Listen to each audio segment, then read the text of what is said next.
ஓம் முருகா போற்றி, கந்தா போற்றி, கடம்பா போற்றி, கதிர்வேலா போற்றி, அறுவடை வீடு கொண்ட முருகப்பெருமானே போற்றி போற்றி. என் செல்லமே, என் செல்ல குழந்தையே,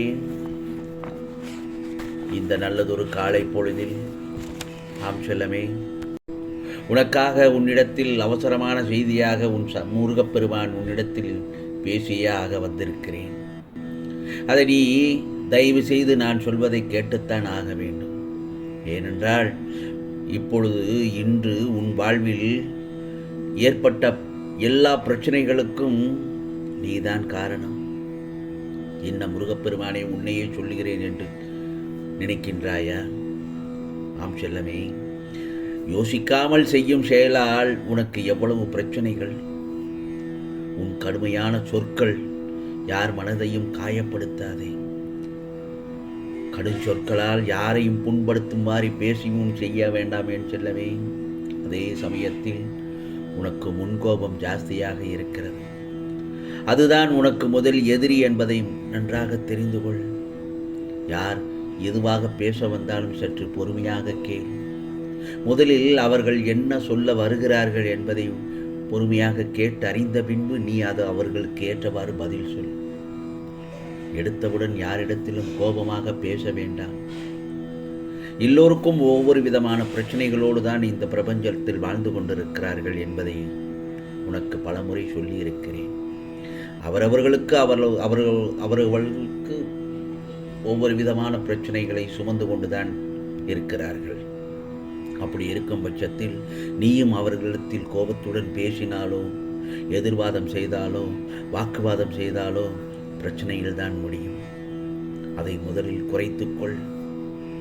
ஏனென்றால் இந்த பிரபஞ்சத்தில் வாழும் காலம் சில காலம்தான். இதில் எதற்கு போட்டி, பொறாமை, வஞ்சகம் எல்லாம்? இருப்பதை வைத்துக்கொண்டு சந்தோஷமாக வாழ பழகிக்கொள். அதே சமயத்தில் உனக்கு தேவையே இல்லாத விஷயத்தை மனதில் போட்டு உலட்டாமல் இரு. நல்ல மனநிலையில் எப்போதும் இரு. அதுதான் உனக்கு நல்லது. அப்படி இருந்தால் உன்னுடைய எண்ணங்கள் ஒவ்வொன்றாக நிறைவேறத் தொடங்கும். வாழ்க்கையும் அற்புதமானதுதான். அதை கொண்டாடி என் செல்லமே. அன்பு என்கிற விசைதான் அனைத்தையும் இயக்குகிறது. உன் வாழ்க்கையை வழக்கம் போல நகட்டிச் செல்லாமல் சற்று மாற்றித்தான் பாரேன், அனைத்தும் மாறிவிடும்.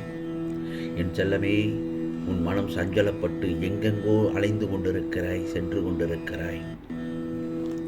முருகா, என் வாழ்க்கையில் என் நிலை எப்போது மாறும் என்று என்னிடத்தில் அழுது புலம்புகிறாய். நிச்சயமாக மாறும் என்று நம்பு. உன் வார்த்தைக்கு யாரும் மதிப்பளிக்கவில்லை என்று புலம்பாதே. அதே சமயத்தில் சங்கடங்களை நினைத்து சந்தோஷத்தை தொலைத்து விடாதே. லட்சியம் என்ற சொல் இல்லாவிட்டால் முயற்சி என்ற சொல்லுக்கே அர்த்தமில்லாமல் போய்விடும்.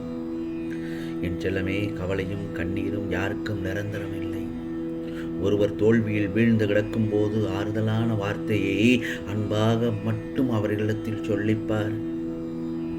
அதைவிட புண்ணியம் வேறு எதுவுமே இல்லை. ஆறுதலுடன் பேசு என் செல்லமே. ஒருவர் கஷ்டப்படும் போதுதான் அவர்களிடத்தில் நீ ஆறுதலாக பேச வேண்டும்.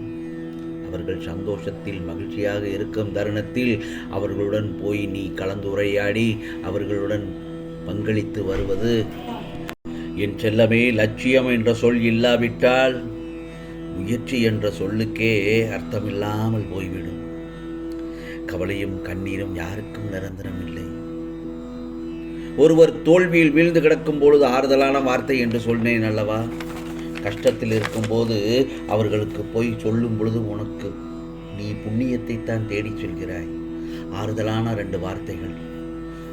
கவலைப்படாதீர்கள், ஒன்றும் செய்யாது, நாங்கள் பார்த்துக் கொள்கிறோம், உங்களுக்காக நாங்கள் இருக்கிறோம், பாபாவிடம் முருகனிடம் வேண்டிக் கொள்கிறோம் என்று மனதார சொல்லுங்கள்.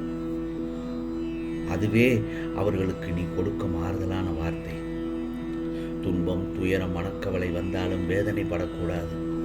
கடந்து போன நிகழ்வுகளை நினைத்து கவலைப்படக்கூடாது. இனி நீ கடக்கப் போகும் வாழ்க்கையை பற்றி சிந்திக்க துவங்கு.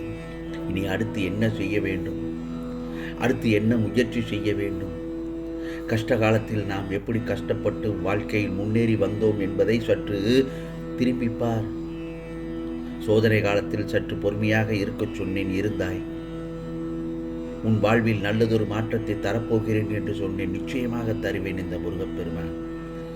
ஆம் செல்லமே, முருகா சரணம், முருகா சரணம் என்று பதிவிடு. அதிர்ஷ்டம் உன்னை நோக்கி வந்து கொண்டிருக்கிறது. நல்லதொரு மாற்றங்கள் மிக விரைவில் நடக்க இருக்கிறது என் செல்லமே. ஆகவே தேடி வரப்போகும் அதிர்ஷ்டத்தை தொலைத்து விடாதே, திறம்பட பயன்படுத்திக் கொள். எந்த ஒரு காரியத்தையும் முழு ஈடுபாடோடு செய். அப்படி முழு ஈடுபாடோடு செய்தால் அதில் பலன் நல்லதொரு பலனாக கிடைக்கும். முழு முயற்சியோடு, விடாமுயற்சியோடு நீ ஒவ்வொரு காரியத்தையும் செய்ய தொடங்கினால் நிச்சயமாக 100 மடங்கு உனக்கு நல்லதொரு பலனை கிடைக்கும். எதையும் திருப்தியுடன் செய். சின்ன சின்ன சந்தோஷங்களை மகிழ்ச்சியுடன் ஏற்றுக்கொள். வாழ்க்கையில் எல்லோருக்கும் பெரிய மகிழ்ச்சி தான் கிடைக்கும் என்று எதிர்பார்க்கக்கூடாது. அன்றாடம், ஏன் இன்றைய பொழுது இதுவரைக்கும் நீ நன்றாக இருக்கவில்லையா? உன் துயரங்களை நான் போக்கவில்லையா? நல்லதொரு நிகழ்வுகள் நடக்கவில்லையா? சின்ன சின்ன நிகழ்வுகள் நடக்கவில்லையா? உன் துயரங்களை முழுவதும் எந்த ஒரு மனிதனாலும் நிச்சயமாக துன்பங்கள் இல்லாமல் யாரும் இருக்க முடியாது. இந்த துன்பங்கள் போய்விட்டதென்றால் அடுத்த துன்பத்திற்கு நீ ரெடியாகித்தான் இருக்க வேண்டும். சந்தோஷத்தை எப்படி வரவேற்க கற்றுக்கொள்கிறாயோ அதே போலத்தான் துன்பத்தையும் வரவேற்க கற்றுக்கொள், எதிர்கொள்ள கற்றுக்கொள். அப்படி நீ எதிர்கொள்ள கற்றுக்கொண்டாயானால் நீ வாழ்க்கையில் நிச்சயமாக வெற்றி அடைவாய் என்பது உண்மை என் செல்லமே. யார் என்ன நினைத்தாலும் சரி, நீ உன் வாழ்க்கையை உண்மையாக நடத்து. ஏனென்றால் இந்த நல்லதொரு காலை பொழுதில் உனக்கான நல்ல நேரம் வந்துவிட்டது என் செல்லமே. உனக்கு நிறைய வாய்ப்புகளும் காலங்களும் இருக்கிறது. எனவே தோல்விகளை கண்டு துவண்டு விடாதே. நல்லதொரு நிகழ்வுகளை நீ சந்தோஷமாக கழிக்க வேண்டாமா என் செல்லமே? உன் குடும்பத்தாருடன், உன் உற்றார் உறவினருடன் நீ நல்லதொரு நிகழ்வினை கடக்க வேண்டாமா? மங்களகரமான நிகழ்ச்சியில் கலந்து கொள்ள வேண்டாமா? உன் இல்லத்தில் அடுத்தடுத்து நல்லதொரு நிகழ்வுகள் நடக்கப் போகிறதே, அதை நீ அனுபவிக்க வேண்டாமா? அந்த சந்தோஷத்தை அனுபவிக்க வேண்டாமா? இதையெல்லாம் விட்டுவிட்டு ஏன் துன்பத்தோடு கஷ்டப்படுகிறேன் என்று கவலைப்படுகிறாய்? சின்ன சின்ன சர்க்கிள்கள் உன்னை எல்லாம் மாற்றிக்கொள்வதற்காகத்தான் வருகிறதே தவிர துவண்டு போய் விடுவதற்கல்ல. ஆகவே இந்த நல்லதொரு காலை பொழுதில் புத்துணர்ச்சியோடு செயல்படு. உன் சிறப்பு தன்மைகளை நீ வெளிப்படுத்தி முன்னேறிச் செல். நிச்சயமாக உனக்கானதெல்லாம் நல்லது நடக்கும், நல்லது மட்டுமே நடக்கும், அதுவும் நன்மையாகவே இருக்கும். ஓம் சரவண பவ, ஓம் சரவண பவ, ஓம் சரவண பவ.